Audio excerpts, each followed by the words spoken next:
White পেপারটা আইন নয়, এখানে দিক নির্দেশনা দিয়েছে কিভাবে করে ইমিগ্রেশনের কন্ট্রোলটা রেস্টোর করবে। অর্থাৎ বলছে যে এই কন্ট্রোলটা সরকারের নেই, এটা নির্বাচনী প্রতিশ্রুতি ছিল না, নির্বাচনে তারা এই কথা বলেনি।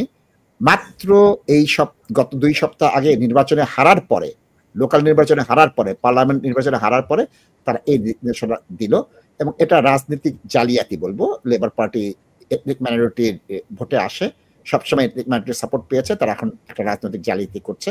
আমরা যেটা দেখিয়েছিলাম তারা কি করছে, তারা B1 থেকে B2 করছে, A1 থেকে A2 করছে, A2 থেকে B2 করছে, আবার B1 থেকে B2 করছে, বিভিন্ন ক্ষেত্রে আমরা এই আলোচনাগুলো করেছি। আব্দুল হক চৌধুরী ভাই এটা ব্যাখ্যা করেছেন, এটা কোন সময় কি হবে, প্যানিক হওয়ার কিচ্ছু নেই।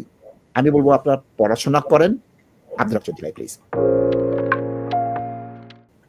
ওইটা তো এখনই আসতেছে না, দে উইল গো টু আপনার হোয়াইট পেপার ডাজ মিন লগে আপনার পার্লামেন্টে যাইব বুটাবুটি, ঠিক আছে না, দেন ইট রয়্যাল অ্যাসেন্ট লাগবো, যে রাজা বাড়ানি সিগনেচার হওয়া লাগবে, এর মধ্যে কোর্ট বোর্ড আছে। তো so there R lengthy activities, অনেক কিছু আছে, এখন তো সরাসরি না, তো আইতে আপনি যখন বলছেন ডিসেম্বর হইতে পারে, ঠিক আছে না, কেউ চ্যালেঞ্জ করলেও আরো তো চেঞ্জ তো হইতে পারে। জি জি, আমি এই কথাই বলছিলাম প্রিয় দর্শক। সুতরাং আমি বলবো যে আপনারা পড়াশোনা করেন। আমরা যখন দেখলাম 2007 সালে আইন করা হলো যে এদেশে লাইফ ইন দি ইউকে প্রয়োজন, এদেশে B1 প্রয়োজন, মনে করছিলাম কেউ পারবে না, কিন্তু খুব কম সংখ্যক ছাড়া পেয়ে গিয়েছে। আমি দ্বিতীয় প্রসঙ্গে আসছি। আব্দুল চৌধুরী ভাই, লাইফ ইন দ্য ইউকে টেস্টটা তারা চেঞ্জ করবে, একটা refresh life in the UK test আনবে, এবং এটা হাউ ইট অপারেট এটাকেও তারা চেঞ্জ করবে। আপনি কিন্তু এই কথাগুলো বলেছিলেন, সেই জিনিসটা আসছে, কেমন করে আসবে আমরা জানি না, প্যানিক হওয়ার কিচ্ছু নেই, কিন্তু পড়াশোনা করতে হবে এবং তার স্কিল বাড়াতে হবে। আব্দুল চৌধুরী ভাই অফকোর্স লাইজিম ওইটার তো ওই সিলেবাসের ঘুর বের দিই আমি ঘুর বের দিয়েছিলাম এর আগে TFL এর ইংলিশ সিলেবাসে, গভর্নমেন্ট চেঞ্জ করছে, যা বলছিলাম ওইগুলো ওই সিলেবাসে নিয়ে আসছে। সো এটা লাগবে, ওটা তো ইতিহাস লাগবে না, they need to do something that would be functional for them. সেই যদি আপনার রেস্টুরেন্টের স্কিল থাকে, এজ ইউ লাইফ ইন এদেশে যদি ব্রিটিশ সিটিজেনশিপ পাইবার লাগে, তার জিজ্ঞাসা পড়ে তোমার ক্যারিয়ার কি দেয়, do you qualification to that level where you can communicate in English? So something could be relevant that will help them to work. So আপনার এখন কিছু লাইফ ইন দেখে আছে, রাজা এডওয়ার্ডের ফয় কতটা বিয়া করছে, কিং এডওয়ার্ড এইটা কতটা বিয়া করছে, ধর্মকেলা চেঞ্জ করছে, আমরা নিউ মাইগ্রেন্টকে জানার কোনো প্রশ্ন উঠে না, এটা দেখি তো এবারটা জানতো how to speak to doctor, how to communicate with the shopkeepers, ঠিক আছে না, কিলা ট্রেন চলতে হইব, how to read letters from schools, কিলা community মিলেমিশে থাকতে হইব, they need to know how to integrate in the community. That life in the UK does not guarantee one person of integration. No way I can completely deny this qualification. A qualification must be with functional activities. Functional activities mean something related to their life that will help them to work in this country. Abdul Haque Chowdhury বাংলায় বললে ভালো হয়, আমাদের সব দর্শকদের বাংলা বুঝেন, একটু বাংলায় বলবেন কাইন্ডলি। ফাংশনাল আমি বলবো যেমন ধরুন আপনার তারা B1 আছে, দ্যাটস ফাইন, B2 করছে, কোয়ালিফিকেশনটা ওলা হইব ডিজাইন যেটা ওদের লাইফস্টাইলের লগে মিল যাইব, যাতে তারা এমন একটা জিনিস শিখবো যেখানে তারা ডাক্তার লগে ইন্টারপ্রেটার লাগতো না, তারা স্কুল থেকে সিটিএলই পড়তে পারবো, স্কুলে টিচার লগে মিট করতে পারবো, চিলড্রেন বিহেভ করা লাগে, প্যারেন্টিং করা লাগে জানতে পারবো, ঠিক আছে না, they will learn about equity and diversity, অনেক কিছু শিখবে যেটা এদের খামো আপনার লাগে। আগর জমানাটা নাই যে রয়্যাল হসপিটাল কত আরো হনবার লাগে, সবুজ বাসনা টিফা দৌকা, এটা আর নাই, দোজ ডে ইজ গন, ঠিক আছে না।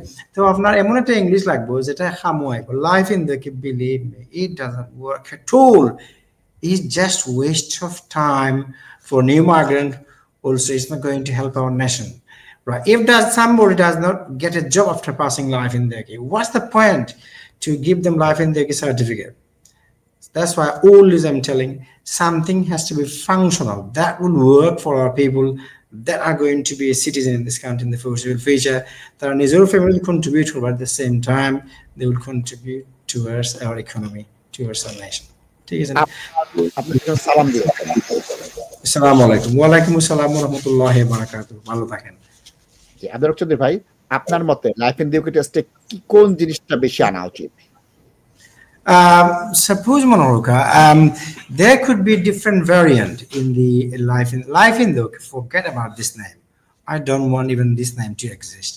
Okay, there should be something called functional. বাংলায় বলেন, আপনি যদি বাংলায় বলেন প্লিজ। Something যেমন আগে আমি বলছিলাম না টেক্সটাইল কোয়ালিফিকেশন ওইটা কোনো লাগে না, সো যা বলছি আপনার প্রোগ্রাম ওইগুলো কিন্তু ওদের সিলেবাসে চলে আসছে। সো লাইফ ইন দ্য ভিতরে লোক they can have দুইটা সেগমেন্ট থাকতে পারে বা তিনটা সেগমেন্ট। কেউ যদি মহিলা থাকেন, মহিলা হলে কোন সেক্টরে কাম করবে, মেইনলি তারা চাইল্ড মাইন্ডিং করে, তারা মিড ডে সুপারভাইজ করে, they not smart enough in English, তাইলে তারার লাগে যেগুলো আছে মহিলার জব যেগুলো কাস্টমার সার্ভিস বা রিসেপশনে কাম করতে পারে, দে কুড বি ওয়ান একটা এক্সাম থাকতে হবে তার লাগে যারা ফার্স্ট মার্কের মহিলা আইন, তারা ইচ্ছা করলে অপশনাল তারা গো করতে পারবে। দেন অ্যানাদার অপশন থাকতে পারে for both men and women, যারা আছেন যে একটা ইংলিশ কোর্স থাকবো যেটা তারা মাথা শিখাইব, লেখা শিখাইব, এদেশের কালচার বালচার শিখাইব, how to communicate with everyone. যেটা খামো লাগবো, সিবি একটা লিখতে পারবো, খামটা টুকাইতে পারবো, কমিউনিকেট করা লাগবে, something functional that will work for them. So আপনার they may have 2-3 different segments for the যেটা মানছে আপনার মনে হোক আজকে সোলের মধ্যে বিয়া করে আইলো বাংলাদেশ থেকে রহিমা বেগম। এখন রহিমা বেগমের B1 পাস হলো, আব্দুল সুদুটা এসে মুখে মুখে গিয়ে দিলাইছে দুই কথা মারছই। এখন যে বিয়ে কিছু কইলেও পারেন না। I had this problem last time. A month ago, I went to one of the hospital in Essex, and I found one of my client. এখন আমি তো আপনার শরীর খারাপ, আমিও বাক্কা দূরে চেয়ারের মাঝে পোয়া, আমার ক্লায়েন্ট আমরা হোম মিশন এখন করছিলাম, বউটি নিয়ে আইছেন। যখন তাই দেখি তাই ছোট বেবিলেও বা এখন এই সাদা ফুরিয়ে কিতা হয় তাই বুঝলো না। আমি গেছি অ্যাপ্রোচ করছি, আমি ছেলে I speak the same language, তুমি আমার হয়েছে। এখন তান্ডে যখন এই বেবি অ্যালার্জি আছে কিনা তাই বুঝলেও না কোয়েশন, তাহলে আমার দুইভাবে বাংলায় বাক করে দিলাম। একটা অ্যালার্জি হলে ফুড থেকে হয় অ্যালার্জিক রিয়েকশন, কোনো কিছু খাইলে তার কোনো শরীর খারাপ হয় বিচারে বুঝছো না। আর একটা অ্যালার্জি হলো গিয়ে মেডিকেল রিয়েকশন, অনেক সময় অ্যান্টিবায়োটিক খাইলে এগুলো রিয়েকশন হবে, বিভিন্ন ওষুধের রিয়েকশন হয়। এই বিচারা সেফ আছে, বিচারা কিচ্ছু বুঝছেও না, এরা কিন্তু B1 T1 পাস করছেন। So I do not need that type of B1 যেটা আমার হেল্প করে না। আমার দেশের মানুষ আইতে হইলে এই দেশের সকলটা জানতে হইব, হসপিটালে গেলে কমিউনিকেশন করা জানতে হইব। কমিউনিকেশন যদি করা যদি না জানে, ভুল ট্রিটমেন্ট পায় তার নিজের শরীর খারাপ করতে পারে। Therefore it's very important তারা কমিউনিকেট করতে। I went to Bangladesh a few months ago, I think in September. Associate professor হিসেবে আমার ওখানে রুট কানাল ট্রিটমেন্ট লাগে। And that doctor even did not ask me আপনি অ্যালার্জিক টু কোনো medication ওরা, ঠিক আছে? That give fantastic treatment, but কোনো ডকুমেন্টেশন নাই, খুব ভালো ট্রিটমেন্ট আছে because I paid them good money. But antibiotic যেগুলো দেওয়া হয়েছে এগুলো খাইলে আমার সাইড এফেক্ট হয়। এসে আমার ডাক্তারের রাত্রে টেক্সট দিচ্ছি হোয়াটসঅ্যাপ, এগুলো তো আমার ওলা সাইড এফেক্ট হয়, মস্তা ছিল আমি খাইতে পারি না, সাম ইস্যু। দেন ডাক্তারে আর ওটা লেখে জং বদলে গো খাও। এগুলো তো আপনি এজ এ পেশেন্ট আপনি তো জানতেই বা, আপনি যদি না জানেন তাহলে B1 ফাইয়া পাসপোর্ট ফাইয়া আপনার লাভ হইল এটা।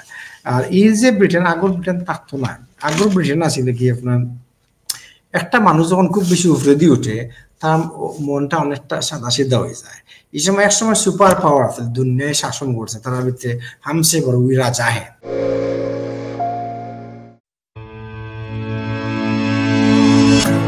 আব্দুল হক চৌধুরীর নেতৃত্বে ইস্টার্ন ট্রেনিং ব্রিটেনের দক্ষতায় যোগ্যতায় হাজারো মানুষের জীবনে পরিবর্তন এনেছে।